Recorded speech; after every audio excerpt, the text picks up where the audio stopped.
轉身。好，翻嚟新一集啊！念動轉身啊，星師傅啊！大家好啊！嗱，之前嗰兩集呢，我哋就即係講開呢，就話點樣由一個意念去轉變成個嘅生命啦嚇，成個命運啦。其實喺咪後呢，我都聽星師傅講喎。其實呢，你落嚟嗰陣時呢，其實你已經有一班人，即係叫做一個叫做靈魂家族呢，或者團隊啦嚇，係安排晒㗎咯，係咪呢？係啦，安排晒大家嘅角色啦。冇錯。即係喺呢一世啊，可能我做你太太啦。咁幾時出現啦？幾時出現都安排埋喎。幾時出現都講埋㗎。係，梗係啦幾時出現啦咁有啲咩特徵啦？你會遇到呢一個女性啦，即係譬如咁樣啦咁佢可能有一隻耳環嘅，呢隻耳環咧，你一見得到咧，你一見得到咧，襯落佢個身上咧，你就睇到就會心動嘅。咁嗰個但係個特徵係可能係外物，唔係佢本人嘅特徵嚟㗎。每一次唔同嘅。係總之係有一啲特徵，可能係性格，可能一個笑聲，一個比較車。啲水花濺到，跟住啊幫你即係關心你景象嚟嘅呢個係唔係真係會發生咁嘅嘢嘅。OK，咁會安排喺做肉身嘅時候咧，就會有呢啲咁樣嘅情節真係發生咗。而咁跟住個緣分就開始嘅，即係譬如係咁樣啦。咁每一件事咧，喺作為喺投胎之前啦，作為喺人之前啦，已經係計劃好喺乜嘢時段發生咩事，其實係咁樣解嘅。係啦，咁呢啲咧其實咧就講得深入啲啦，講得玄妙啲啦，已經有啲科學家咧，佢都研究過㗎。原來人出世嘅時候咧，已經有個 program 咧，已經係入咗落個潛意識咧。即係話，譬如點解有南亞海嘯啊？點解會有人死啊？咁樣。咁你去到嗰個時間，2004、2005年，咁你自然咧喺嗰個時候咧，好想去南亞，好想去嗰個海灘，跟住就會遇到海嘯。咁其實咧，呢啲喺你嗰個出世嗰個 program 咧，即係嗰個靈魂嗰個事咧，已經係寫咗落去嘅。咁當然啦，佢哋有佢哋嘅目的啦，我哋唔會知晒所有呢個靈魂嘅目的，冇可能嘅咁樣。咁好啦，咁寫咗之後咧，OK，譬如話咁我咪冇得改咯，我作為人係咪冇得變啦？係咪？其實唔係咁樣講啊，等於咧。你咁樣諗咧，我哋作為一個投胎之前作為一個靈魂啦，我哋當係一個導演，你咁樣諗就得噶啦。咁導演已經安排晒成個劇本，你每個演員係演一個咩角色？但係調翻轉，我又咁樣諗啊，係噶，你冇太過，你係要跟導演嗰個框架去走，你一定係噶啦，係咪？即係就等於靈魂咧安排你作為肉身嘅時候咧，你要跟你自己喺靈魂嘅時候，你嘅條路嗰個plan 嗰個計劃已經係咁樣走啦，但係你作為一個演員啦，好啦，你做咗人，你係咪一個演員啊？但係你可以用你嘅方式去演活呢一個角色嘅，你有你自己嘅形式嘅，咁呢個時候咧就係有你嘅自由嘅，嗱，其實就係咁樣嚟嘅。咁即係簡單啲嚟講，呢個可唔可以叫做命運呢？係啦，安排個劇本就叫命運啦，而呢個劇本點樣寫係你自己點樣創造你自己命運咯。OK。即係個框架就喺度噶啦，但係你即係你嗰個，等於我哋成日都話，即係你個人生活得精唔精彩啊？咁啊睇下你演得幾好啦。係啦，點樣演繹你呢個自己嘅角色啦？即係你譬如演一個俠盜係咪？周星馳同埋周潤發可能同一個導演要佢咁去演，但係冇可能演出嚟嘅感覺啊嘅效果一樣，冇可能噶嘛。呢個就係靠佢自己個表現，佢個演繹啦。OK 咯嚇，咁好啦，咁我哋要明白啦，嗱，我舉一個例子咧，容易明白啲啊嚇，咁樣。咁我話説咧，有一個朋友啦，咁樣咧，佢就成日想做大生意嘅，咁我喺咁多年嚟咧，其實聽好多人嘅，唔知大家有冇聽過或者留意過咧？成日有好多人咧都會口噏噏想創業啊，做大事啊咁樣啊，咁好多年見翻佢之後咧。即係一輪冇見啦，見翻佢之後，佢都有咁樣嘅諗法嘅喎，不停咁成日諗創業啊，做大事。咁樣咧，呢一個咧就係話，佢有個模式嘅呢個朋友就係話，佢其實自己一路創業咧就唔成功嘅。咁點解唔成功咧？係唔死心，當然唔死心啦嚇咁樣，就會有一班咁嘅人㗎。咁當然啦，佢唔成功咧，佢其中一個原因咧就係話，佢創咗業之後就發覺唔順利。或者係做唔到佢創咗嘅業務啊 ，OK，咁佢就會放棄啦，或者放棄啦，或者係自己打低自己啦。我咁樣係唔啱嘅。不過我抱住唔會放棄嘅精神堅持，咁我咪再轉方法咯。咁即係一般啲人都係咁樣嘅。即係間公司喺度不斷轉方向。係啦，轉方向或者係間公司執咗再第二間，咁不停係咁樣去循環去 loop 嘅去做嘅咁樣。咁樣咧嗱呢個朋友就係發生件咁樣嘅事啦嚇，不停咁去循環啦嚇咁樣。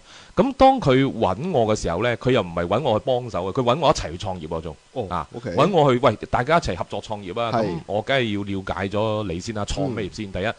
第一我唔想創業啦，即係我已經做，我有我自己工作做啊嘛，創乜鬼業啫係咪？第二就係話點你創業係一個乜嘢嘅情況，一個咩狀態啦？咁原來咧，我問清楚佢咧，佢係做一啲教學嘅業務嚟嘅。OK， 咁啊做教學業務啦。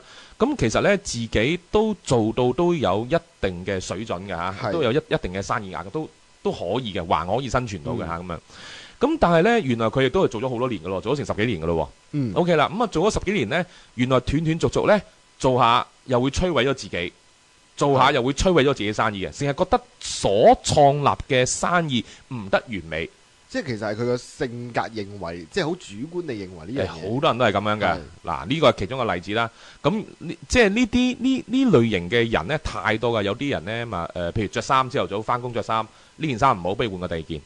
嗱，不停咁樣換換到其實冇時間啦。咁啊，啦，算啦，呢一件咪出街㗎嘛，係咪？咁其實係有呢一啲人嘅，或者有啲人咧不停咁改名嘅。呢個名都係唔好。初改嗰時覺得好好嘅，咁啊不停咁樣唔滿意之前自己所創造出嚟嘅努力嘅。嗱，再嚟過，好多人就係不停地埋怨唔滿意，已經自己係創造咗去付出嘅努力係唔認同，同埋會覺得唔完美，就想毀掉佢，再重新嚟過。好多人都係咁樣嘅，包括係感情啦。有好多追求愛情嘅人都係咁樣嘅喎嚇。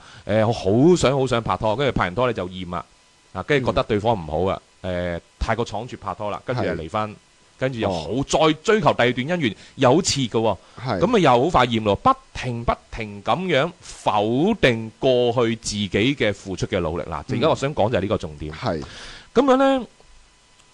大家要留意翻，如果自己有呢一個問題啦，即係創業啦、愛情啦、着衫啦、改名啦，即係呢啲，我只不過係一啲嘅例子。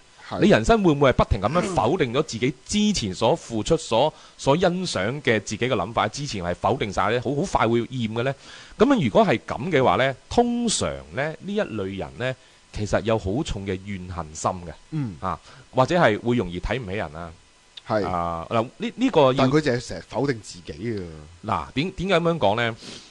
呢個我留意過好多呢一類嘅朋友㗎，會心中咧會成日睇唔起啊，或者係會即係睇低人啦，怨恨啦，容易好小氣啦，容易憎恨人啦。OK， 咁樣容易睇到人缺點啦，會係咁樣嘅。咁樣呢，呢個事源就係話，其實我見過好多呢類人㗎，同佢做治療嘅時候呢。發覺佢哋大家有共通性呢，好容易會依賴，或者係中意，或者係對一啲人或者事產生一種好奇或者新鮮感，好快就會好中意，好熱刺個心去追求嘅。但係呢，佢係好快會放棄嘅。咁佢放棄嘅時候呢，係因為乜嘢呢？係因為佢覺得呢件事呢，俾佢追求咗之後呢，已經得到手，或者係半得到手之後呢，佢就會好快睇唔起嘅。好快睇唔起啊，同埋好快揾出佢嘅錯處，佢嘅問題，然之後呢，可能跟住就人事物啦、人際關係啦，或者係咁樣啦 ，OK， 產生一啲少少嘅大家嘅爭吵啦，然之後就好快會產生怨恨嘅。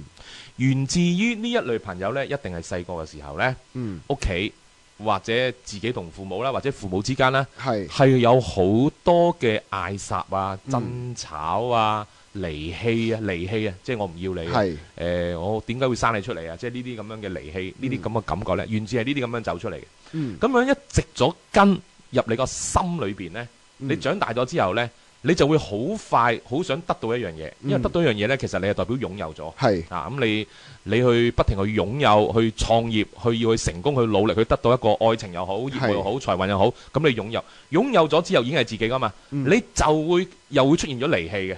你又會好想離棄佢嘅，咁你種種嘅喺細個所得到嘅經歷呢，即係一啲可能父母之間嘅互相睇唔起啦，我點解會娶你啊？睇你阿媽咁樣，睇你爸爸咁衰咁樣有啲仇恨啦，有啲針對啦。OK，咁呢啲咧會喺佢人生咧不停咁去碌出嚟嘅。咁好啦，嗱咁啊，我哋講翻呢一度咯。係。咁通常咧，你同佢講嘅時候，佢唔會認嘅。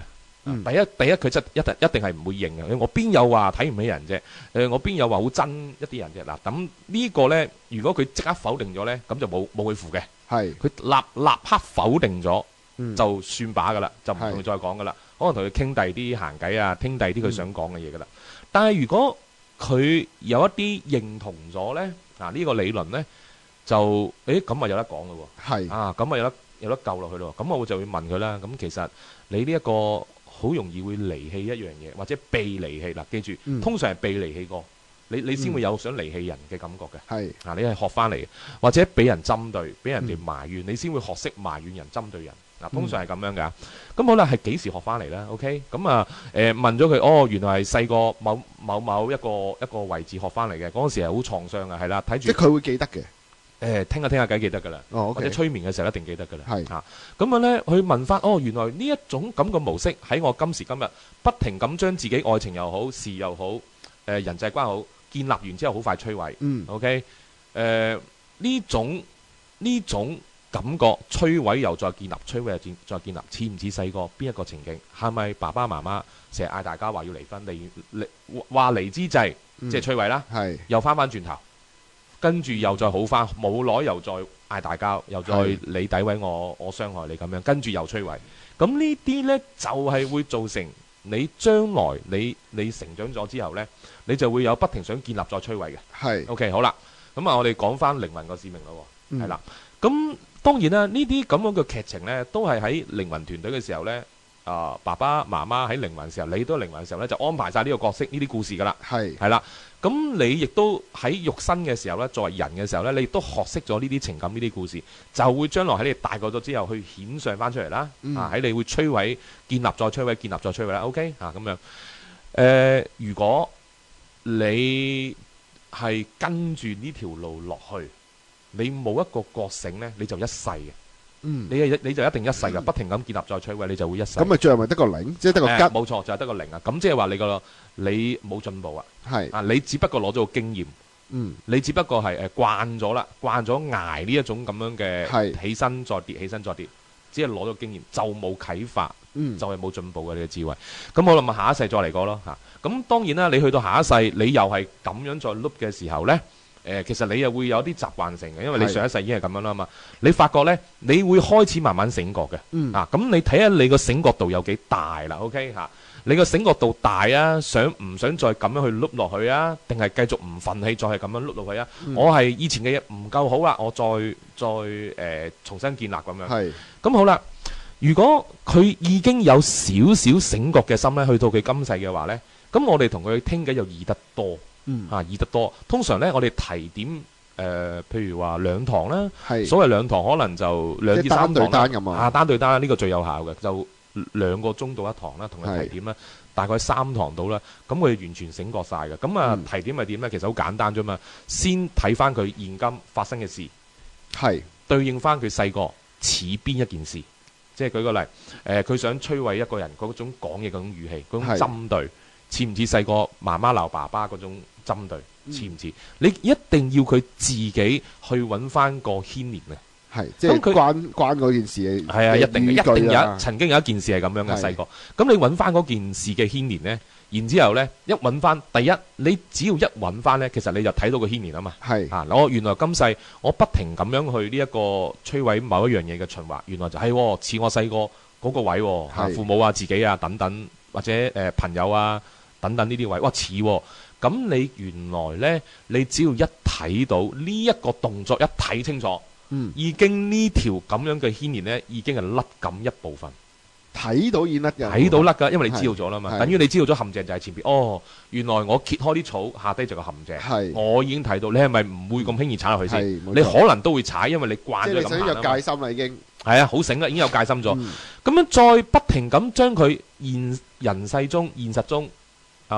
不停咁樣摧毀每一樣嘅事嗱，其實我話俾你聽啊，佢摧毀得一樣嘢就唔係摧毀一樣嘢噶啦，可能連愛情啊、健康啊都一齊去摧毀嘅，然後又醫好又再搞禍翻，即係如果你呢樣嘢係 copy 曬所有，無論你係即係感情、工作、健康，即係本身自身，即係乜都會加曬落去。多數都係嘅嚇，我見好多都係㗎，唔會淨係一件事嘅，冇可能嘅嚇。咁樣咧，我就問佢咯，令佢深刻嘅失去，每一次嘅失去，每一次嘅摧毀或者失去嚇，人際關係好咩都好啊。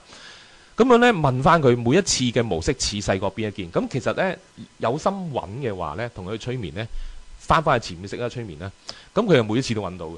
咁當佢每一次揾到，每一次一睇到咧，其實每一件事咧，佢就發覺哦，原來人生就係咁啊！佢越嚟越通透。係。咁啊，佢就嗰個心就會醒好多啦。啊，當然啦，其實佢係摧毀呢個模式就慣咗入嗰個習慣噶嘛，係咪？但係佢已經係睇通咗咯喎，咁啊以後就醒咗呢個第一咯喎。第二就係話，當佢翻去細個嘅時候咧，好多時候咧嗰種傷痛感啊走出嚟啊，原來我咁痛苦啊，細個嘅時候，或者我今時今日咁樣啦，咁我就會好傷心啊。係。咁呢個時候要即刻同佢清洗。係。係啦，即刻咧問佢嗰啲痛苦啦，喺身體嘅邊一個部分？可能佢會喺一個部分咁。通常會有啲喺頭，有啲喺背脊啊，有啲喺口啊，有啲喺個心度啊。通常喺個心度嘅。係。咁總之咧，我會問佢啦。而家你已經諗得翻啦，知道咗原來你呢個連結係細個邊一個時段啦。係。咁咧就通常佢真係連結到嘅時候咧，因為翻去嗰個情感啊嘛，細個嗰個情感啊嘛，係咪？咁咧嗰個痛苦就會出翻嚟嘅，嗰個唔開心啊，嗰個。受傷害個情感出翻嚟，咁我哋就問佢呢個情感出咗嚟喺你身體邊個部分？係咁啊，問咗之後呢，我就叫佢形容嗰個部分有幾痛。嗱，我要佢勇敢啲嘅。有幾痛啊？係用咩嚟形容個痛？用個口嚟形容㗎啦，任佢用顏色又得，黑色又得，用好翳住又得，好傷心又得，好想跳樓又得，冇所謂嘅，任佢形容。咁仲要形容到，盡量形容，因為呢，你越係形容呢，就越係能夠走入去呢個痛苦。嗱，咁其實好殘忍嘅。你唔走入去痛苦，你唔走入去呢一個目標，呢個 target，你就唔能夠捉得準呢一個目標，去拉走咗呢嚿污糟嘢。即係你簡單啲嚟講，係想佢認清個點個痛處喺邊度。係啦，然後就將佢拉走嘅。係啊，咁啊，一路同佢催眠，一路拉走啦。咁其實呢個已經好有效，好有效，好有效。係，因為拉走咗之後呢，其實嗰個人係一個點樣嘅情況呢？好多時候就係話，我哋未解決好嘅嘢呢，成日係緊喺個心度嘅。即係我舉一個例，譬如俾條謎語你猜，我硬係唔開估嘅話呢，你其實係耿耿於懷嘅。你可能下次見翻我呢，你又會問翻，喂，嗰個謎語其實係咩啫？講個答案嚟好。即係等於講個秘密你聽，但係講嚟講去最後都冇講秘密你聽。跟住又要走啦，跟住趕時間要走啦。下次先啦，下次你又會記住，一定會問翻我嘅。但係若然我即刻開咗估之後呢，你下次又唔記得咗，我曾經可能問過你有謎語呢樣嘢嘅。OK， 咁啊人其實就係咁嘅構造嘅。OK， 咁好啦，我哋講翻啦。原來未解決嘅問題呢，喺個人裏邊個潛意識呢，係成日往往想解決咗佢嘅，就會入咗落個記憶度嘅。咁呢個記憶可能係入咗個潛意識個記憶。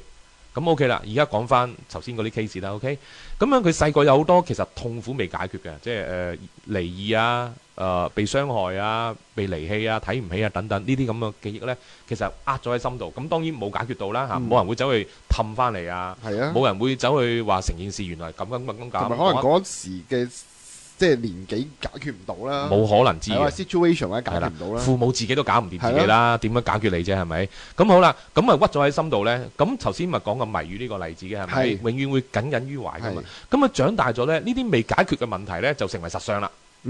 就會喺現實當中再衍生出嚟，又會係不停有未解決到嘅嘢建立咗，又覺得有問題，然後摧毀。其實係咁樣嘅。OK，咁好啦，咁你所以發覺人生好怪㗎。點解？我咁能幹，我咁靚，我咁叻，硬係姻緣唔好，財運唔好，或者事業唔好。原因就係你呢一個細個呢一個結未解，你大個咗之後就想去解翻呢個結。咁你大個咗之後想解翻呢個結，大佬啊，你就會不停咁樣製造啲實相呢，係似翻細個嗰個模景、嗰個模樣、嗰個模型啊，然後就想去解決翻，咁啊又再摧毀翻嘅。但係因為你俾人潛意識落咗呢個即係落咗呢個 inception 落去啦。你想解決，但係最後結果一樣咯。其實解決唔到嘅，因為呢細個嗰件事絕對唔等於你大個咗嗰件事噶嘛。係冇錯，係咪啊？所以根本就唔同一件事。咁變咗嚟講呢，你我啲係舉一個實啲例，我驚啲聽眾聽到好亂啊嚇咁樣啊。舉個例啦嚇，我細個成日俾哥哥恰嘅，OK。咁哥哥恰完我之後呢，媽媽就幫哥哥嘅，OK。咁好啦，咁大個咁好傷心啦，成日喊啦，日日都係咁樣啦。咁當大個咗之後，呢啲嘢當然唔會發生啦。大個咗可能大家結咗婚啊，父母都唔一齊住啦，環境啦，係啦。咁呢，但係你個潛意識就唔係咁同你計數，你潛意識因為件事未搞掂啊嘛。咁喺長大咗之後呢，你出嚟社會做嘢呢，你會發覺你就會遇到一啲會恰你嘅同事。OK，因為潛意識好誇張嘅，會做翻嗰件事未解決，佢會呈翻出嚟嘅。咁呢就會吸引到你呢，硬係會唔知你做咗啲咩錯嘢，會吸引到啲同事會恰你嘅。或者你可能你個眼神好恰啲啊。你硬係會有一啲咁嘅嘢走出嚟呢，令到人恰你。咁好啦，令到人嚟恰你嘅時候呢，咁可能你就係投訴俾上司聽啦。而上司就會幫嗰個同事。硬係會做咗差唔多嘅模式嘅。即係硬係好似。即係變翻做舊時個上司變咗阿媽咁樣，而不停咁樣又出翻呢個模式咯。咁咧你就覺得死啦！我咁辛苦見到呢份工 ，OK？ 我咁辛苦見到呢份工，我想做好佢噶嘛？點知又俾同事恰，俾同事恰咧個上司又唔睇我，睇嗰個恰我嘅同事。咁你係咪覺得好凄涼啊？咁你又想離棄啦呢份工？OK？ 點解你想離棄咧？就等於你細個又想離開，俾哥哥恰，俾媽媽去，又唔幫自己嗰種情感，你想離棄。所以你就又會好快呢，就會揾到一啲呢間公司點樣唔好，自己又唔知點解會做錯嘢。其實我係唔啱呢份工嘅。其實呢間公司有咩咁好啫？咁你就好快憎恨佢，好快去厭棄佢，就會摧毀佢，然後再見第二份工，或者去創第二次業。嗱，舉例係咁樣啊。咁愛情都係咁樣㗎。OK， 揾男朋友揾女朋友都係不停咁都係咁個原因㗎嚇。咁所以呢，你要發覺永遠解決唔到㗎，即使你幾高智慧都好啊。咁頭先咪講咗方法咯，你一定要翻去細個揾翻同樣嗰條線，即係同樣一個故事。原來我睇清楚，呢個恰我嘅同事或者恰我嘅男朋友，咪似我哥哥咯。再唔幫我嗰個人，咪就係我媽媽咯，咪就係好似今日呢一個老闆咁樣咯。OK， 或者係我男朋友嘅父母咯，或者係自己父母都唔幫我咯。原來個角色就係咁樣，一睇通之後。爭好遠好遠啦！你個心即刻放低咗先，咁然之後你當然你睇通咗，頭先咪講會有傷痛嘅一個心係咪？我要佢清洗咗啦。咁做多10次8次到啦，3堂到啦，咁其實佢基本上成個問題就解決。嗱，呢個第一點。咁呢個第一點，但係呢個呢，我只不過呢係利用我喺今世作為一個肉身嘅時候，去幫你醫好你呢個肉身嘅心理嘅模式，但係喺你嘅靈魂度呢嘅智慧嘅增長唔係太大嘅咋嚇？點解咁樣？嗱，即係咁樣，因為你要靠我，因為我去太過大去咁去幫咗你，唔係靠佢自己去覺醒。咁我亦都可以咁樣講，靠你自己覺醒係冇可能嘅，即係我點都要幫一幫嘅。咁好啦，咁我幫完之後呢，其實我就會將成個理論講俾你聽啦。OK， 呢個人生啊或者靈魂嘅理論啦，我會長話短説。簡明咁去講俾佢聽啦，咁之後呢，就要靠佢自己醒覺啦。嗱，好老實啦，之後要靠佢自己醒覺，因為呢，我作為同你去見嗰3堂4堂到呢，我不能夠了解晒你整個人生噶嘛，係咪？你一定有好多嘢冇講俾我聽嘅。但係當然我幫你解決咗呢一件事，可能愛情啊，可能係事業啊、財運啊等等呢啲咁樣嘅呢啲細個嘅模式呢，只不過係你呢一件事。而其他牽連嘅可能係其他嘅嘢呢，又要靠你自己個覺醒去解決啦。但係我驚佢自己對唔翻佢舊時出現嘅咩嚟冚翻落嗰個情景度。咁就佢個靈魂嘅智慧提升就爭啲啦。OK， 係要靠佢自己噶啦。往後嘅嘢，我唔能夠跟住喺佢身度一世噶嘛，係咪？咁呢個就要靠佢自己啦。好啦，咁講翻我朋友，佢係創業咯喎。OK， 咁我又係咁樣同佢去傾啦。咁佢原來就係細個女性嚟嘅嚇，即係好多呢啲 case 嘅，就係俾爸爸媽媽覺得生女有冇搞錯啊？即係呢啲嘢咧嚇，鄰居又覺得你生女啊唔係生仔，如果你係生仔咧就好勁噶啦，你咁樣咁啊會聽到呢啲説話，咁所以咧呢個女性咧就不停咁樣去令自己咧係好強嘅，創業啊，又揾我創業，又揾邊個創業啊，去顯示自己幾叻嘅，咁其實佢真係有好能幹嘅嚇。但係佢每次創業佢都最後都係失敗告終，因為佢自己摧毀翻。因為佢其實唔係中意創業啊嘛，佢只不過係要解決咗佢細個嘅心結啫嘛。其實個人邊係想創業啊？咁啊，其實佢好厭棄咁去做嘅。但係佢冇辦法，潛意識又覺得未解決嘅事係要解決啊嘛。咁就會不停咁去令到自己顯身喺人面前好叻，我係創業成功者，我係創業有幾叻幾叻咁啊，咁咪盞搞先。咁但係佢咪搞埋隔離嗰個咯？冇辦法㗎啦，係㗎啦，佢幾乎搞埋我想係啦，係啦。咁當然我解釋完俾佢聽之後咧，第一佢真係好快明啊，即係真係有時啲人咧係叻就係叻嘅，一講佢就明咧。咁樣咧佢就話係啊，我好容易憎一個人，係好容易憎，好容易憎一個人，因為就原來咧其實好憎媽媽咧睇唔起自己，係啊，咁所以咧不停咁想創業咧係叻俾人睇，特別係叻俾媽媽睇，但係媽媽已經離開咗呢個世界。哦，嚇咁咪即係其實冇人，所以就冇嘢好叻俾人睇，媽媽都離開咗啦。以前係想叻俾媽媽睇，因為媽媽覺得自己係女就唔掂啊嘛，應該係仔啊嘛。佢會唔會圓到個心願咧？如果咁樣嘅話，因為佢想俾媽媽睇，爸媽都唔喺度啦。所以要解釋俾佢聽咯。係解釋俾佢聽，佢就明啦。哦，原來我今時今日不停咁去嘥晒我嘅光陰努力，摧毀自己所建立嘅嘢呢。原來就係為咗細個嗰種感覺，係想去叻俾某啲人睇，去證實某一啲嘢，去得到某一啲嘅認同。咁樣，但係大家都成年人啊嘛，係咪？係啊。細個還細個，大個還大個啊嘛。如果你係不停咁樣去建立一啲努力、心血，只不過係滿足細個嗰種曾經未得到嘅認同呢，你係咪不停犧牲你而家嘅幾十年光陰，直至到死嗰日，你都係咁樣心願未了，係咪先？因為呢個係唔可能完結到個心願㗎嘛，因為媽媽已經離開咗，啱唔啱先？咁呢一刻咁樣講，其實佢都已經醒覺咗。咁啊，好啦，呢一下醒覺要睇佢有幾醒覺啦。如果佢真係好醒覺嘅話呢，佢係所有一切嘢都醒覺晒嘅，可能連感情啊、婚姻、財富啊、財運嗰啲，佢都即刻停止咗去摧毀嘅。係啊，唔係淨係所揾我講嘅事業咁簡單。其他嘢佢即刻停止摧毀，即刻識得好愛錫自己，好愛錫原來而家建立咗嘅身邊嘅人事物。係啊，愛翻身邊嘅人，愛翻身邊嘅朋友啊。愛翻自己所賺翻嚟嘅財富啊、事業啊、建立翻嚟嘅種種嘅技巧啊、學咗嘅學問啊等等，佢就即刻愛惜翻嘅。我做咩咁戇居？為咗一啲唔可能同埋咁細個嘅一啲細個嘅嘢呢，咁而犧牲我將來嘅人生呢？咁呢個已經咁樣醒覺，又另一件事咯。佢就好高分數咯。咁當然啦，呢個成功咗嘅呢個人，咁淨係呢個人呢，就我冇同佢做催眠添，冇同佢做催眠，因為佢好聰明啊。純粹我解釋呢件事呢，俾佢諗，坐喺度諗，同佢傾翻幾次偈咧，佢已經完全醒覺晒。啊，係喎，咁我咪極度戇居啊咁樣。咁就好犀利啦，咁就好犀利啦。佢睇通咗呢啲嘢咧，佢就唔再摧毀啊。嗱，咁呢個就好叻啦呢個人。咁冇耐之後咧，佢仲有創業嘅，但係佢就唔係摧毀啦，佢就唔係摧毀啦。佢創咗之後就冇再嫌三嫌四，冇再嫌一啲同事啊，嫌一啲佢請嘅人唔掂啊，冇啊，因為其實你諗下，你做咩嫌啲人唔掂先？呢啲人咪又係你當初你好睇得起佢，咪咯？你去走去即係挖角又好，係啦，或者係請佢係咪先？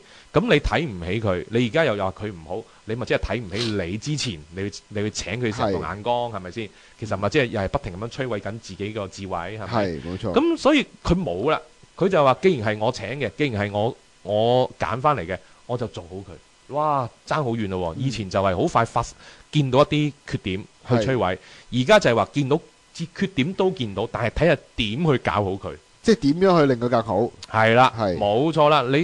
你唔會話你嗱，其實呢講深入少少就係大家要知道，波幅啊，即係你諗嗱，一個水點啊，一個水滴落一個平面嘅湖度呢。一滴咗落去，係咪有啲波幅？係冇錯，有啲浪係咪一路咁擴散開？即係漣漪咧，呢個係漣漪咧，係咪？咁漣漪係點咧？漣漪係咪一個波咧？有高又有低嘅，係冇錯啊。咁調翻轉講，冇高又就冇低噶咯喎。係啊，冇低亦都冇高，就係平噶咯喎。係啊，就係一個平嘅湖咯。好啦，咁樣咧，其實咧喺我哋靈魂嚟講咧，靈魂其實都係啲能量啊，一啲光嚟嘅。咁如果係能量，如果係光咧，其實就係一啲波幅嚟嘅。哦，OK，好啦，咁本靈魂嘅模式就係波幅，因為能量即係光啊嘛，係啊，佢唔係一個肉身嚟噶嘛，唔係肉身就係能量啦，就係啲電波啊，啲光咁啦。咁波幅係點個模式啊？係咪有高有低，有高有低嘅？係啊，係咪一個波浪形有高有低噶嘛？咁所以佢作為做翻人嘅時候咧，佢喺人世間所有模式都係會有高有低嘅。其實係根據靈魂嘅模樣去個模式去創造咗我哋個人生嗰個命運嘅喎。咁好啦，我調翻轉咁樣講，咁有高有低，咁即係咩呢？我未見過有一間話好揾錢嘅公司，我未見過啊！一間即係咁講啦，一間好揾幾揾錢嘅公司呢，都一定有一啲好垃圾嘅職員嘅。呢個就係嗰個波幅嗰個低處。亦都有一啲好勁揾錢好叻嘅 sales， 好聰明嘅老細，呢個就係波幅嘅高處。亦都有一啲好識擦鞋而唔識做嘢嘅人，一定有嘅。係咪就有高有低啊？即係咪即係如果星師傅咁講嘅話，喺呢個局面一定會出現嘅，就冇可能全部精英喺一間公司度嘅，冇可能㗎。咁個個老闆邊個做打工係咪？邊個做掃地啊？係咪先？冇㗎嘛啊！咁你留意下呢，即係我哋睇咁多年風水呢，我哋都見證過好多就係話，譬如話有啲食肆啦 ，OK 啊，但做到好大個食肆連鎖店啊，我哋都睇呢啲風水啦。咁發覺有啲真係好叻嘅，好精英嘅，嗰啲老闆啊咁樣。但係亦都有啲係穿櫃桶嘅，佢嗰間公司啊，有好多係古惑啊、走數啊、穿櫃桶嘅。咁樣呢。嗱，當然係一定存在一個好叻，亦都係好破壞性嘅人，一定存在喺一個體系裏邊嘅。咁視乎呢，你係咪花好多精力去將呢啲搞破壞嘅人呢去剷走晒？嗱，你哋聽住我咁樣講，可能有好多人唔認同啊。如果你花太大個精力去將呢啲你認為唔得嘅人去剷走晒呢，你間公司就會冧。嗱，唔知大家聽唔聽得明啊？喂，乜唔係剷走啲搞破壞嘅人，間公司先好？梗唔係。係咯，唔係我想問點解個公司會冧呢？間公司冧嘅嗱，呢啲就我見證翻嚟好多年嘅經驗㗎。一般即係譬如我哋讀書啦，係咪嚇？你梗係話要搞間公司啊，搞啲員工㗎嘛，係咪？個個員工都培訓到好好㗎嘛，係咪嚇？你冇可能嘅。你有冇見過真係個個員工都好好啊？實有啲係擦鞋啊，有啲係唔做嘢，有啲係匿埋啊，有啲係蛇王，有啲係穿櫃桶，實有呢啲㗎。係啊，係啦。咁如果咁樣講，最叻嘅公司都係咁嘅，其實好老實。咁你就明白到，因為要有波幅嘅低處，即係呢啲做唔到嘅嘢嘅人，先至創造到波幅嘅高處。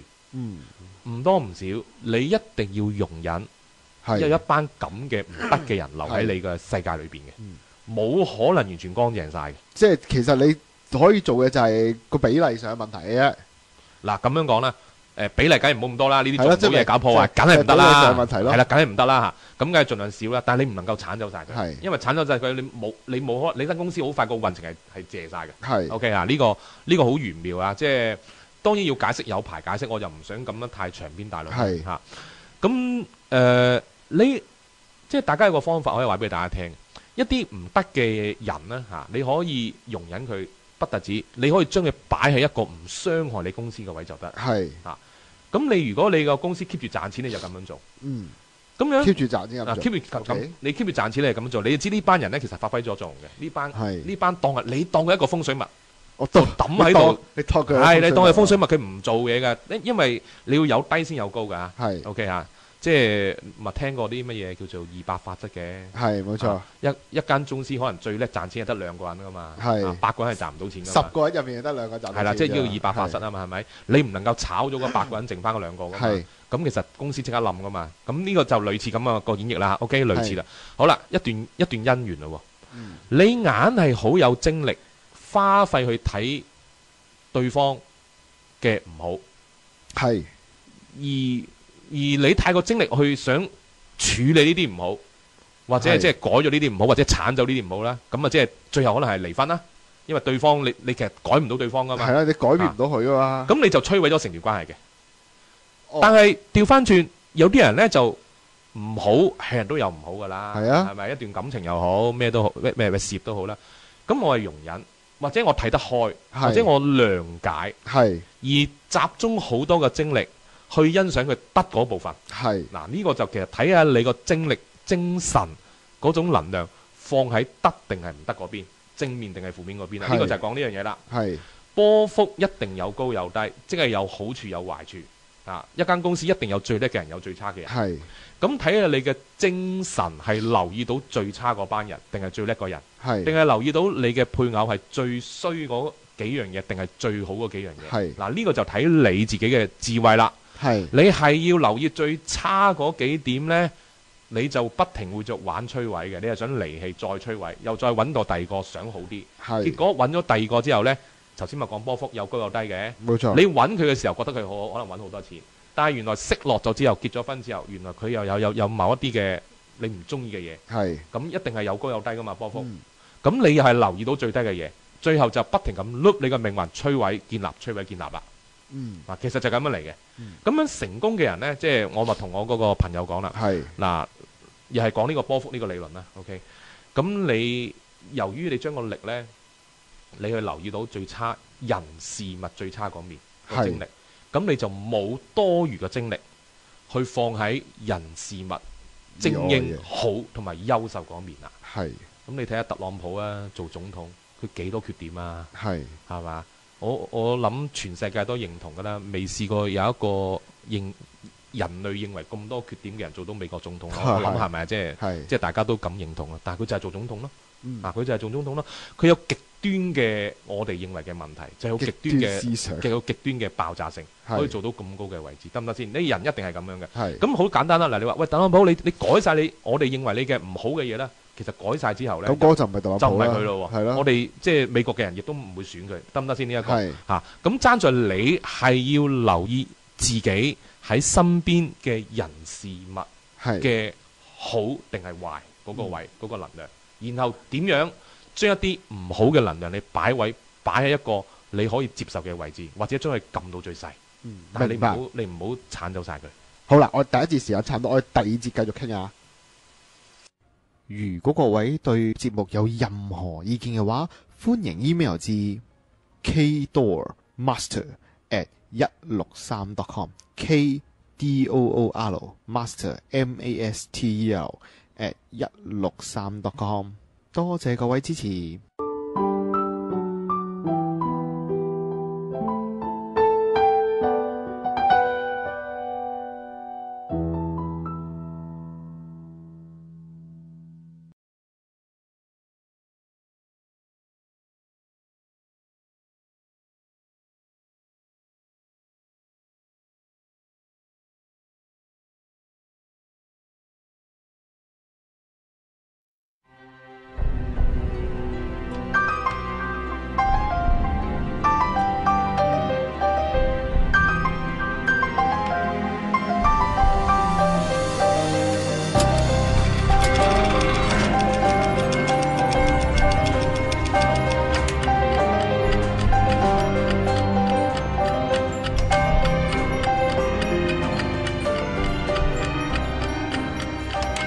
念動轉身。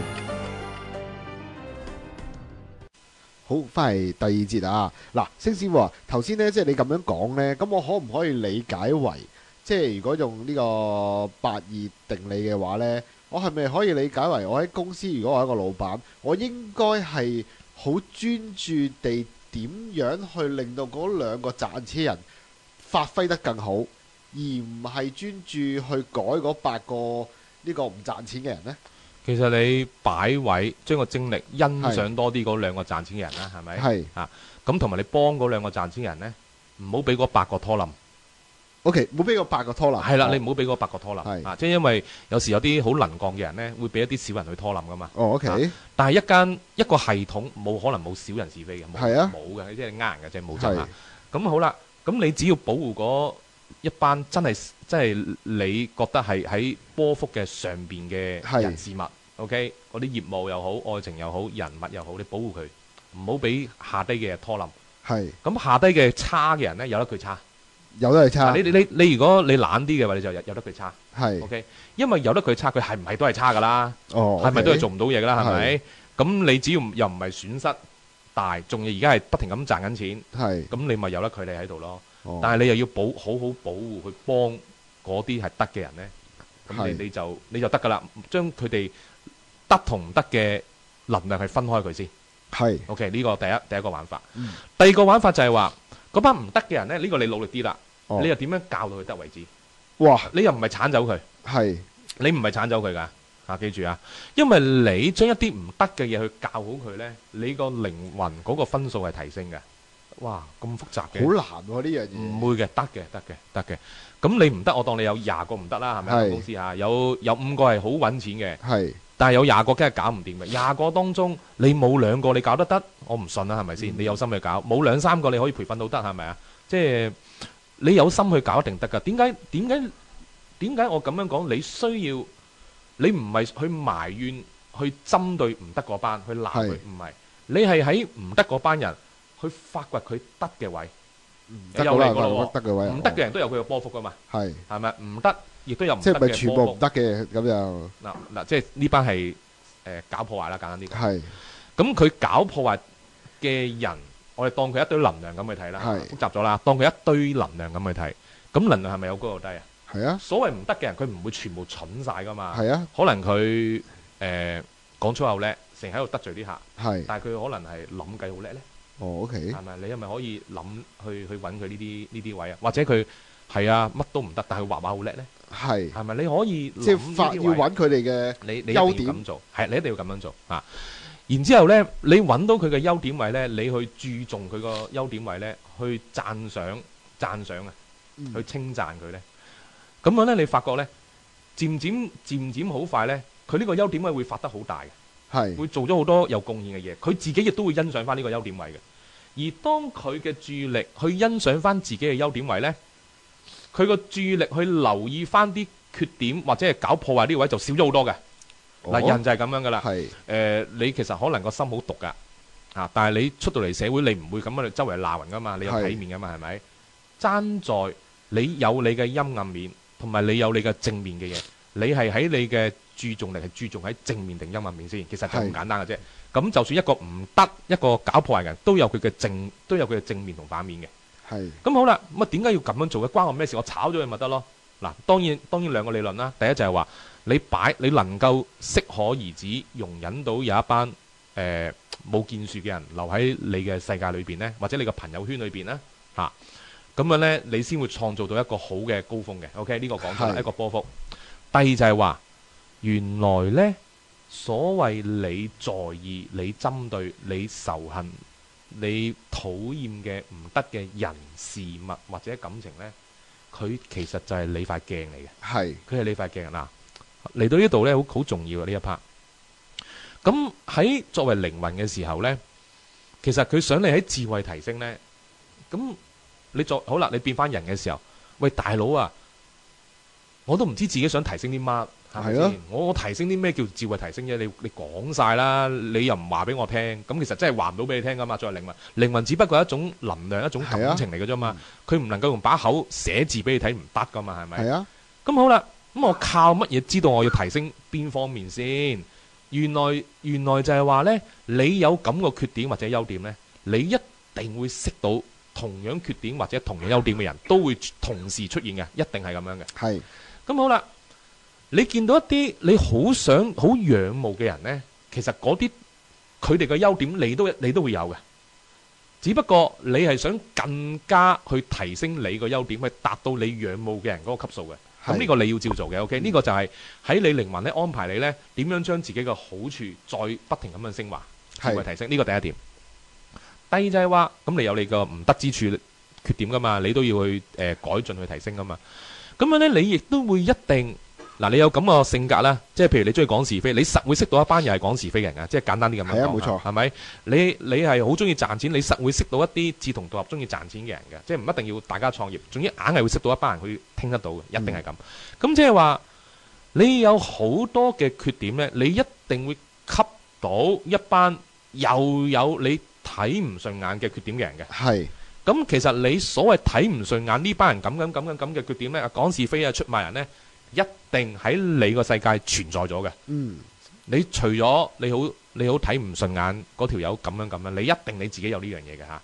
咁呢個呢，就係成塊鏡咁樣喺你個實相中出現，俾你睇翻嘅你自己。嗱，再嚟個話，你最欣賞嘅又係你嘅鏡，因為呢一塊鏡呢，就係你只要努力啊去俾啲心血呢，你會達得到嘅。你個欣賞嘅人事物，呢個係你向上走嘅位啦。係。第二，你要處理，你要搞好你嘅缺點啦，係咪？即係搞翻好佢啦。你就靠你最唔中意嘅人、最討厭、最憎最睇唔慣嘅人，咁你就睇下你睇唔慣佢邊樣先，係你憎佢邊樣先 ，OK？你唔妥佢邊樣先，咁你就去喺自己身上揾翻呢啲位，揾翻類近類似，嗱唔係絕對一樣啦，梗係冇可能啦嚇，咁你又揾翻類近類似，我舉個例啦。嗰個人成日喺度講是非嘅，嗱必然你個心好中意講是非嘅，或者你真係曾經好成日講是非，只不過而家你係夾硬抑壓住我唔講嘅啫，或者我呢2個月冇講啫，咁我呢2個月冇講，咁我咪好乖咯，但係我就好憎，我都係好憎啲人講是非，其實你係冇改到嘅嚇，咁咧你就會睇翻你自己，原來講是非，我好憎啲人講是非，咁我一定係有講是非呢個位，咁你就努力揾啦，記住係要努力揾，因為咧一定第一下咧，你就會否定咗先嘅。我邊有講是非？你就會否定咗。我邊有咁樣針對人啊？我邊有咁市儈啊？你就一定係否定咗先嘅。但係你揾咧，慢慢揾翻你邊個部分有呢一個咁嘅缺點，然之後我就係講嗰個理論啦。你有一睇落去係我呢個缺點，原來真係我有喎。我曾經原來我都有講過邊個是非，我仲好毒喎，咒佢添喎。係啊。我仲係好孤寒喎，見到佢咁樣，我仲扮話冇錢，係都唔夠佢喎。原來我真係有喎，OK 咁樣。咁第一，當你睇通咗之後呢，已經呢件事呢就醒覺咗咯喎。你個靈魂已經你個能量提升咗多咗分啦。呢個第一。好啦，第二啦。咁樣你咁憎一個人有咁個性格。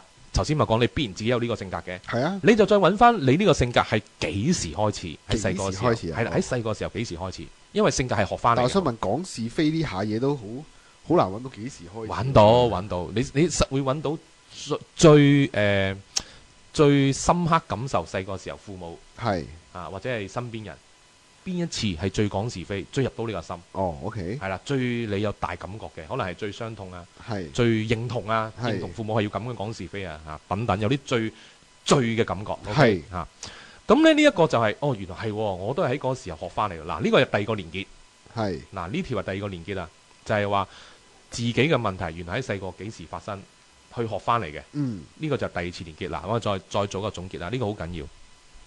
第一次連結就係藉着你身邊嘅人，你所討厭嘅位，咁你就揾翻自己同樣嘅問題，呢個係第一個連結。咁你揾到係，我都原來我曾經都有咁樣喎，其實呢樣嘢都係我嘅根深蒂固嘅性格，我未改過。OK，咁你呢個性格喺細個幾時學翻嚟？呢個係第二個連結。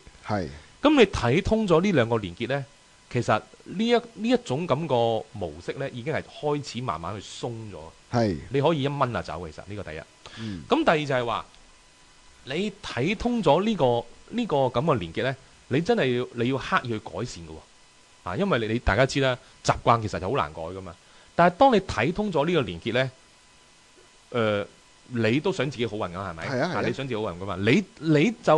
你以一個最高目標，你都想自己更加好嘅呢個目標，呢個作為一個目標呢，你就會改呢個性格嘅。點解我會咁樣講呢？咁我市佢咪市佢咯，我小氣督背脊咪督背脊啦，唔係嘅。其實呢，如果你呢個性格你唔去改善翻佢呢，放低呢個仇恨心，放低呢個小氣放低呢個妒忌等等，你放低呢啲嘢呢，去將佢淡化，慢慢變淡化之後變咗冇嘅話呢，喺你人世間呢，會不停出現呢啲人嘅，不停出現呢啲麻煩嘅人呢，喺你嘅世界係搞破壞嘅。同埋會令你篤眼篤鼻，不但止，仲會搞破壞，影響你嘅運程嘅。嗱，你呢個就係嗰個重點啦。咁你發覺呢，第一次、第二次你睇通咗呢兩個連結，你睇通咗之後，然後之後呢，你慢慢淡化呢種性格，放低佢，以後唔好有呢個性格。好警惕自己，一講我又開始想講是非，放鬆，放低唔講，放低，原諒佢，唔好講是非，佢都唔想嘅。唔使，我唔針對佢，佢都唔想嘅，佢都有佢原因嘅。佢都有佢個世界，佢個世界可能唔係佢而家想，佢細個學翻嚟嘅啫，佢自己都唔知嘅，即係要咁樣去安慰自己。你唔係安慰自己，真係咁噶嘛？係真係咁噶嘛？咁你就慢慢10次8次到呢，你就好快將呢種性格放低咗嘅。咁你發覺一放低咗之後呢，你已經放低咗，你呢種性格就開始淡化。你呢種性格淡化，你再唔會吸引到一啲麻煩嘅呢類嘅人事物。吸咗埋嚟，你發覺根本唔使去諗辦法去解決問題，因為問題都唔會埋身，或者問題本身嘅問題自己會慢慢離開，直情係咁樣。咁你靈魂所俾你嘅功課，你已經係即刻做咗呢一個部分，已經係攞咗分數，已經得咗。咁你就唔使不停咁樣循環呢，又遇到一啲小人是非啊，傷害你嘅人啊，又再好埋怨啊，一次解決完又第二次就唔會咁啦。好啦，咁啊講翻嗰個企業啊嚇。咁所以點解啲最差嘅員工，你唔係去針對佢，你唔係去摧毀佢，或者係點樣去炒咗佢？即係當然冇可能嗰啲你係炒咗佢啦，任無可能嗰啲啦。你係去得嘅話，嗰班呢，你就去幫翻佢建立佢。原因你有咁樣嘅因，你先會吸引到同樣因果嘅人翻嚟你身邊嘅。OK，咁你幫呢啲人去提升翻佢，去嗱，譬如話佢可能講嘢唔得罪客，你咪教翻佢啦，係咪？你幫佢，你幫翻你自己嘅咋，因為佢係你塊鏡嚟㗎。你幫佢幫翻自己嘅，得唔得？呢一個其實係咁樣解嘅。但係呢一個嘅話呢，如果真係有啲係真係幫唔到嘅，咁點算呢？即係唔係即係嗱？因為我都係講嗰句啦。你有10個，你幫到2個，咁可能你已經好犀利㗎啦。但係你冇可能10個都幫佢去揾到佢自己嘅長處去，因為係當係一塊鏡啊。等於你有10個缺點，你改到2個好犀利，你可唔可以10個缺點都改晒呢？嗱，咁樣講啦，你有10個人啦，係搞破壞啦，好冇？係。咁可能你幫得到2個成功啦，係咪？咁你起碼就多20分㗎咯喎。你唔好諗嗰啲唔得先。嗱，又係啦，你個注意力集中咗喺唔得嗰度啦。你諗得嗰啲先係咪？咁我真係幫2個已經得咗㗎啦嘛。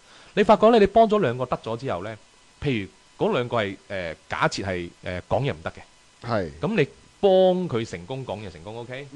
咁你發覺咧，喺你人生中咧，唔會再吸一啲講嘢唔得嘅人咧嚟拖累你嘅。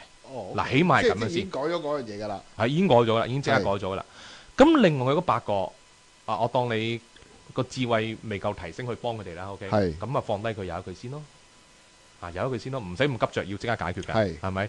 咁直至到有一日你個智慧提升咗，係嗰8個原來嗰8個人佢哋所做嘅問題，我都會有嘅 ，OK？我都會有嘅，我亦都睇通咗。係我喺細個嘅時候邊段時間學識咗，我都開始淡化咗呢種唔好嘅特徵啦，淡化晒呢啲性格啦。咁你發覺你幫唔到佢，你就幫自己去淡化呢種咁樣嘅缺點。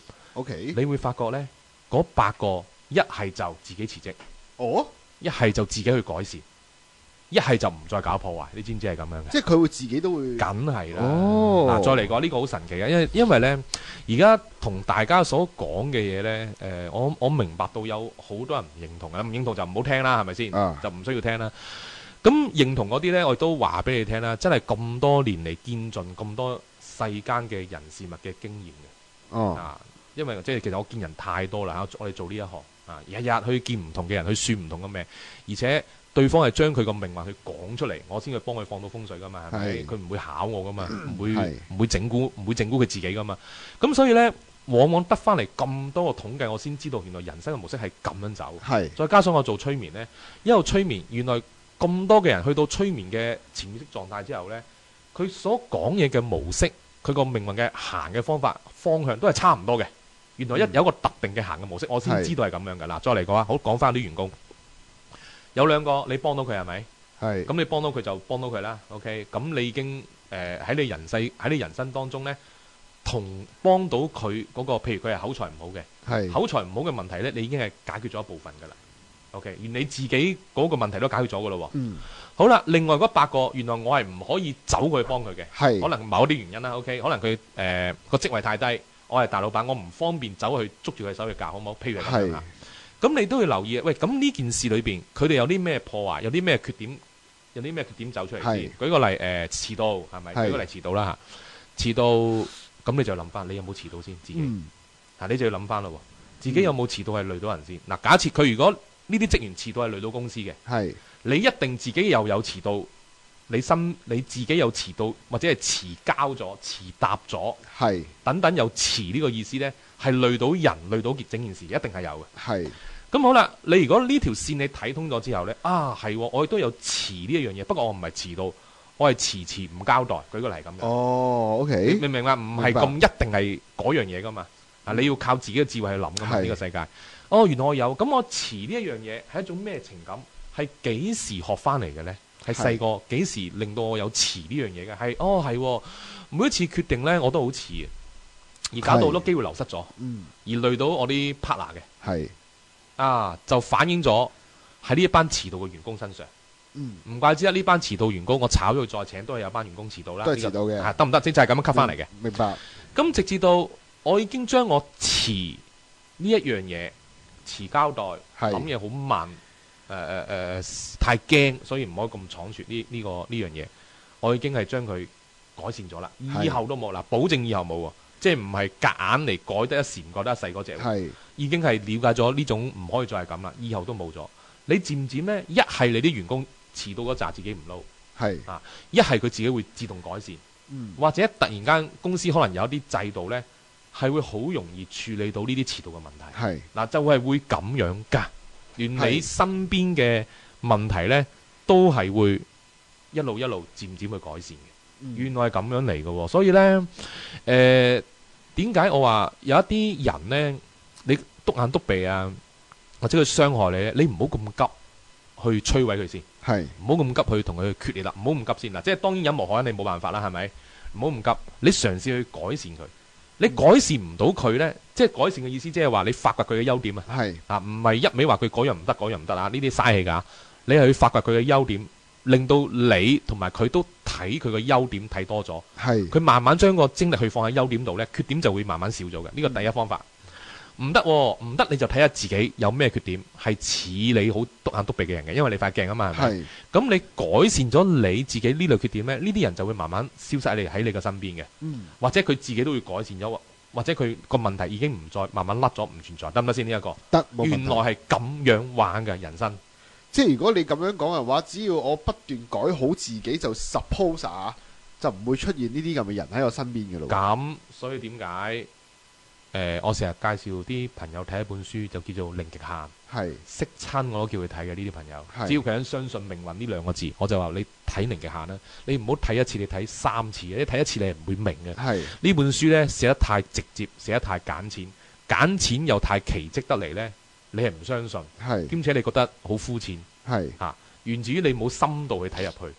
當你深度去睇入去，嗰個《零極限》嘅主角修南博士點解可以攞住嗰啲超級精神病人喺夏威夷啊，嗰啲超級精神病人嗰啲相，就咁去睇住啲相，都冇睇啲病人，然後講對唔住，請原諒我，謝謝你，我愛你。當呢張佢當咗呢張相裏邊嘅人嘅問題就係自己嘅問題，然後同佢講對唔住，請原諒我，謝謝你，我愛你。咁結果最後啲精神病院啲人全部好翻晒，全部好翻晒。你記住，佢又冇對嗰啲病人嘅。佢係對住張相，覺得呢張相裏邊呢個人佢個精神病係自己嘅問題，然後就對住係啦，係我個問題，所以我就請你原諒我，因為我對唔住你，都多謝你，我愛你，愛翻自己，原來係咁樣。咁所以頭先你所講係啊，去到最後，如果道行夠高嘅話，真係自己只要搞翻好晒自己所有嘅缺點，而自己所有嘅缺點。已經喺周邊人事物作為一個鏡，你已經係一定係睇得到㗎啦。咁你搞掂好自己，你人生就不停咁樣去升 level 啊，智慧提升啊，靈魂嘅使命你不停咁去完成到㗎啦，就係咁啊。明白。咁樣嘅話，其實等於睇下你改得幾快喎呢樣嘢。係啊，唔係睇你幾快醒覺啊。係啊，你要醒覺到先改到㗎。係啊，如果你唔醒覺咧，就夾硬去改，係抑壓，抑壓會變病嘅。好啦，呢度點樣我可以釐定我係抑壓自己而唔係真心去悔改呢？你都講咗啦，真心去改就唔係抑壓，唔係真心去改就抑壓。舉個例，我撳住自己，千祈唔好講大話。我撳住自己，千祈唔好去憎呢個人，而我要出到個好中意呢個人嘅樣。撳住，一講撳住，有呢種咁嘅感覺，你就係叫做抑壓。因為你本身你嘅性格，你覺得其實我中意講大話，我中意講是非係我嘅性格嚟噶嘛，係你好自然會走出嚟噶嘛。咁我撳住佢得唔得？呢種就係叫抑壓。OK，我咁樣撳住佢。但係當你了解咗，原來呢一個係我智慧提升。原來我咁憎嘅人呢，我咁憎嘅人事物呢，都係其實一早存在喺我心度嘅。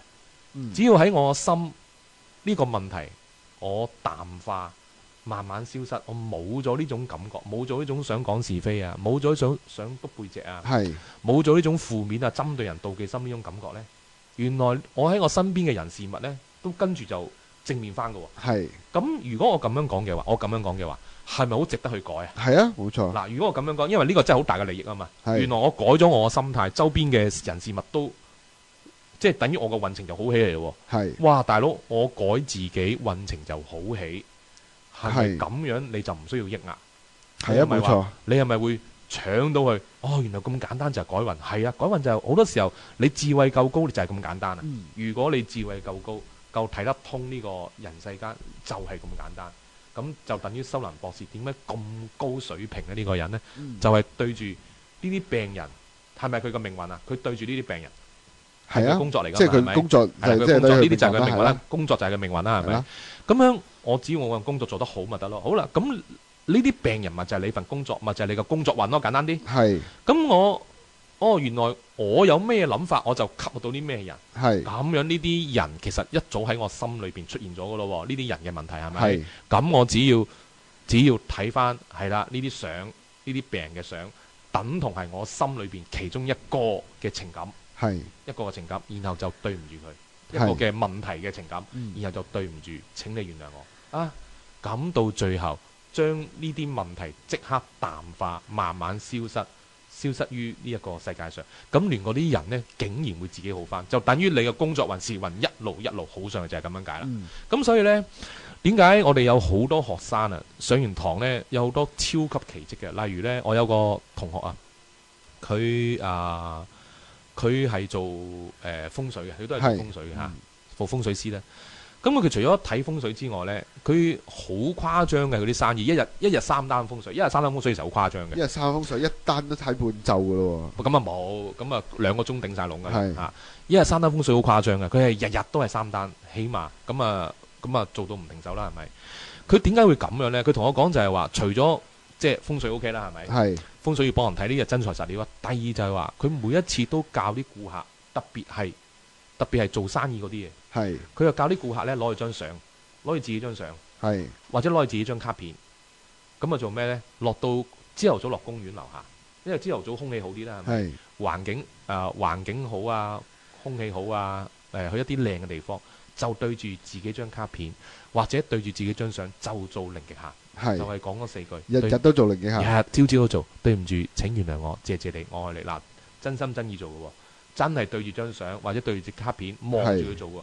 咁你發覺好怪嘅，對乜鬼唔住？嗱，頭先我咪解釋咗咯嚇，你身邊嘅所有嘅負面生意唔好，係咪你嘅運先？而頭先我講咗，你身邊所衍生嘅人事物，你一早喺你個心已經有呢種咁嘅情感，你先會吸引到呢啲人事物翻嚟噶嘛，同類噶嘛。咁你既然冇能力去改好你身邊嘅人事物，死啦！嗰度又唔夠錢找數，嗰度又冇客到，冇生意咁樣，你咪改你自己個心咯，啱啱先？係冇錯嚇。咁好啦，我改我個心，咁我個心咁點講啊，大佬？咁原來呢個方法就係話，你攞住自己張相，攞住公司卡片，或者係個顧客啊，你啲客啊，你啲客路啊，啲卡片啊，咁樣對住佢，就係講呢4句説話。咁頭先都講緊嘛，因為你個心有咁嘅問題，你先會有咁嘅實相，有咁嘅問題，係冇錯，吸引到咁嘅實相。咁你對住，你當呢啲就係我嘅，OK，所有問題都係我嘅，記住啊，認同咗先，所有問題都係我嘅。咁，然後講對唔住，請原諒我，謝謝你，我愛你。對唔住可以先，請原諒我，謝謝你，我愛你。佢會發覺呢，一個禮拜都就有奇蹟嘅嘢發生嘅，個個都係啊，走唔出嘅。咁當然啦，我哋會有個人嘅輔導。點解有時會冇效？咁啊，同佢傾翻點解你冇效？有時會冇效添啊！梗係啦，佢可能唔知諗啲咩咧嗰陣時，把口就話對唔住，即係嗰刻就唔知諗啲乜。把口話對唔住，但係個心好憎佢嘅。又話其實關我鬼事咩？點解要講對唔住？不過試下啦，咁梗係冇效啦，梗係冇效啦，唔使講啦，係咪？咁我哋會問一問你做嘅時候個情感係點先？你有冇真心真意覺得呢啲真係完全係你嘅問題先？一切，因為都講唔係啊，佢講是非關我鬼事咩？搞到公司生意唔好。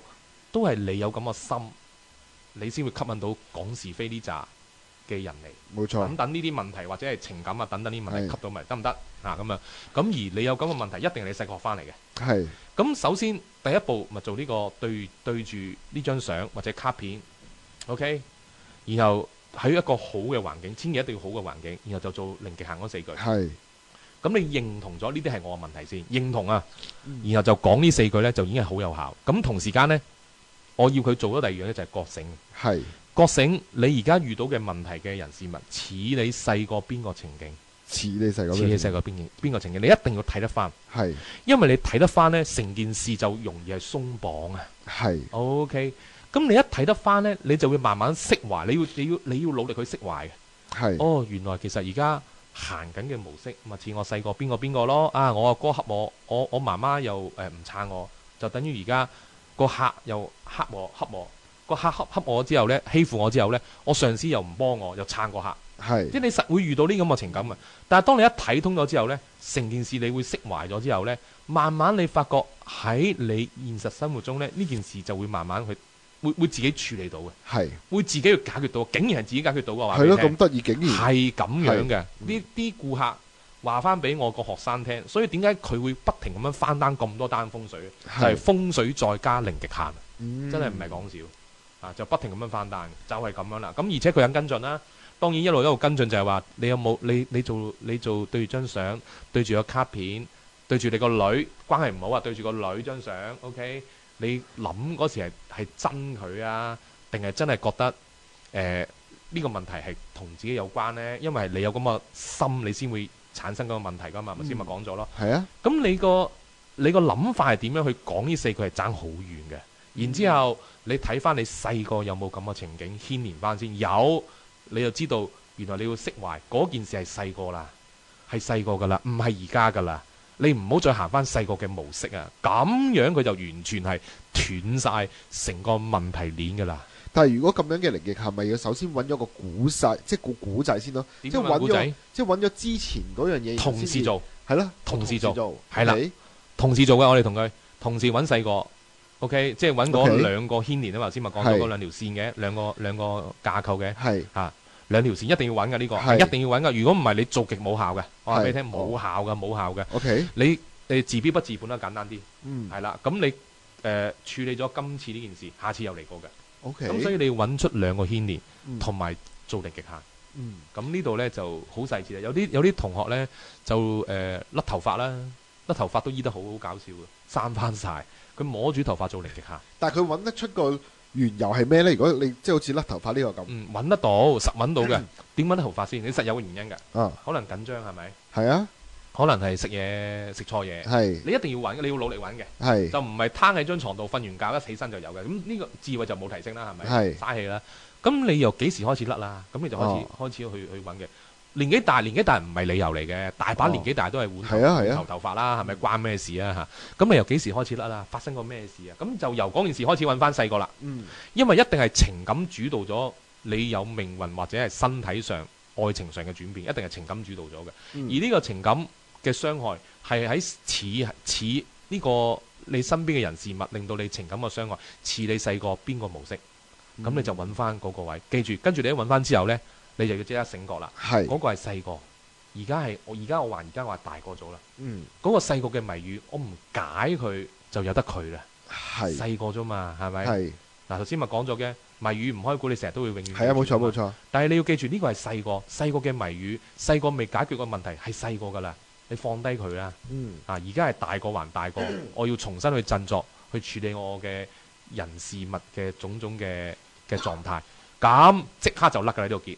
但係你要真心真意係去有呢個感覺喎，咁就叫做唔係夾硬嚟，唔係抑壓，係真心真意嘅，就答咗頭先個問題啦。咁然後再做零極限呢，係極度有效啊！明白嗱，咁啊，今集就時間差唔多啦，多謝晒星師傅同我哋分享，我哋下集再傾過。好，拜拜，拜拜。如果各位對節目有任何意見嘅話，歡迎 email 至 kdoormaster@163.com KDOOR Master MASTER @163.com， 多謝各位支持。